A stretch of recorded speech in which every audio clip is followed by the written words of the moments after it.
खबरें देख रहे हैं आप। मैं हूं आशीष त्रिपाठी आपके साथ। नमस्कार, सुप्रभात, बहुत बहुत स्वागत है आपका। मैं हूं आपके साथ ऋतु ज्ञानवानी। खबरों की शुरुआत करेंगे। अमेरिकी प्रेसिडेंट डोनाल्ड ट्रंप ने ईरान को लेकर एक और सख्त और बड़ी धमकी दी है। होर्मुज स्ट्रेट को खोलने के लिए ट्रंप ने ईरान को 48 घंटे का अल्टीमेटम दिया है। ट्रंप ने साफ कहा कि अगर ईरान नहीं माना तो अमेरिका कड़ा एक्शन लेगा। दरअसल कहना है ट्रंप का कि अगर नहीं खुला होर्मुज स्ट्रेट तो अमेरिका कहर बरपाएगा।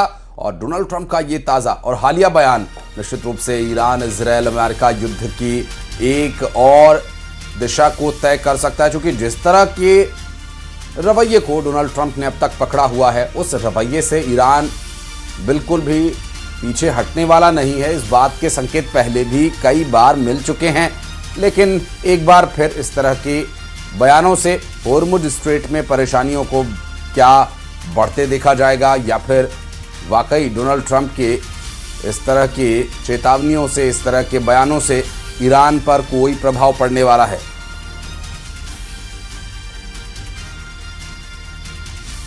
तो 3 तस्वीरें लगातार हो रहे हमलों और उसकी प्रतिक्रिया की तो हम आपको दिखा ही रहे हैं।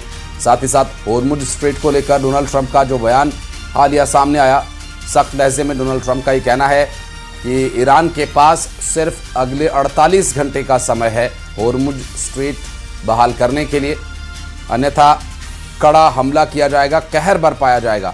इस तरह के शब्दों का इस्तेमाल डोनाल्ड ट्रंप ने किया।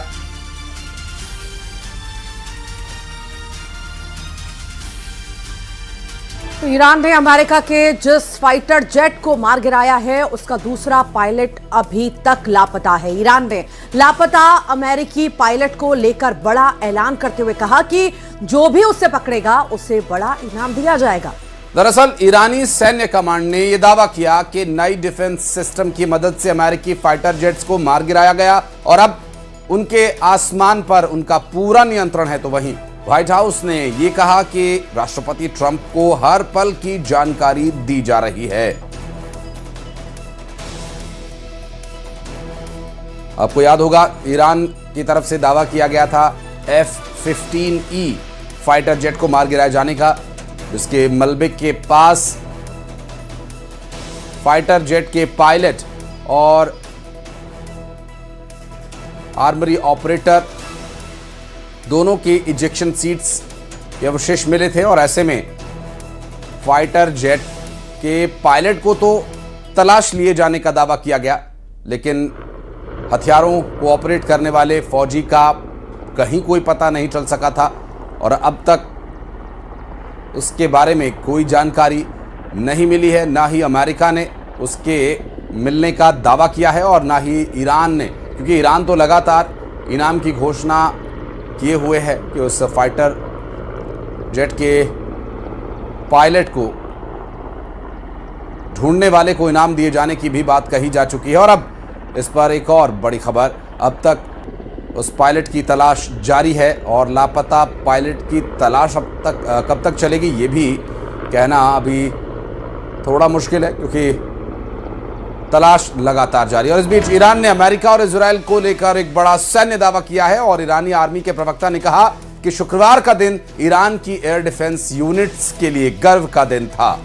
उन्होंने इसे अमेरिका और दुश्मनों के लिए काला और अपमान का दिन बताया है।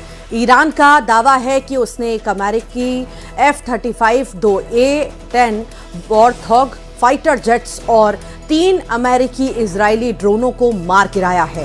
प्रवक्ता ने कहा कि ईरान लगातार नए एयर डिफेंस सिस्टम से कामयाबी हासिल कर रहा है। साथ ही उन्होंने दावा किया कि ईरान दुनिया के सामने दुश्मन की नाकाबिलियत को इस तरह साबित करेगा जैसे पहले कभी नहीं हुआ है। वार पलटवार के बीच नए एयर डिफेंस सिस्टम की कामयाबी को लेकर ईरान का एक बड़ा दावा।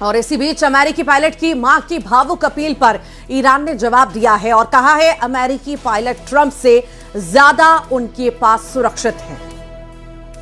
तो ये दरअसल उस पायलट को लेकर अभी एक बड़ी जानकारी आ रही है सामने, जिसमें उस अमेरिकी फाइटर जेट के पायलट को लेकर के उनकी मां के द्वारा एक भावुक अपील की गई ईरान से। तो ईरान की तरफ से जवाब आया कि वो अमेरिकी पायलट जितना ट्रंप के पास सुरक्षित नहीं, उससे कहीं ज्यादा ईरान के पास सुरक्षित रहेगा, ये कहना है ईरान का। और ईरान की तरफ से एक मां की भावुक अपील पर इस तरह की प्रतिक्रिया, और चूंकि कई बार भावनात्मक स्तर पर ईरान ने ऐसे मौके सामने आए हैं जिसमें ईरान ने यह बात जाहिर की है कि भावनात्मक स्तर पर या मानवीय स्तर पर वो पूरी तरह से अब भी तत्पर है। मसलन खाड़ी देशों पर हमले के बाद जो माफी मांगी गई, जिसमें यह कहा गया कि हम अपने भाइयों पर हमला नहीं करना चाहते हैं, लेकिन उनके द्वारा अमेरिकियों, उनके दुश्मनों को जमीन देना या उनकी हमले के लिए इस्तेमाल की गई जमीन। और इस बीच एक बड़ी खबर, परमाणु ठिकानों के बाद अब ईरान की यूनिवर्सिटीज पर हमलों का एक आरोप सामने आया है। ईरान का कहना है कि अमेरिका और इजराइल ने अब तक देश की 30 से ज्यादा यूनिवर्सिटीज को निशाना बनाया है। ईरान के साइंस मिनिस्टर हुसैन सिमाई सराफ के मुताबिक जंग के दौरान शिक्षा और रिसर्च से जुड़े नॉन मिलिट्री ठिकानों पर सीधे हमले किए गए हैं। उन्होंने कहा कि इन हमलों की वजह से लाखों स्कूली बच्चों और यूनिवर्सिटी स्टूडेंट्स की पढ़ाई और रिसर्च प्रभावित हुई है। दरअसल ईरान ने इसे अपनी वैज्ञानिक और सांस्कृतिक नींव को कमजोर करने की साजिश बताया, और इसके तहत अब एक बड़ा पलटवार ईरान की तरफ से किया जा सकता है, क्योंकि ईरान की 30 से ज्यादा यूनिवर्सिटीज पर किए गए हमले को लेकर ईरान की तरफ से कड़ी प्रतिक्रिया इस पर दी गई। और ईरान का साफ कहना है कि ये यूनिवर्सिटीज पर नहीं, हमारी संस्कृति पर हमला है। लाखों छात्रों की पढ़ाई पर इसका असर पड़ रहा है, उनके जीवन पर इसका विपरीत प्रभाव पड़ रहा है, कहना है ईरान का।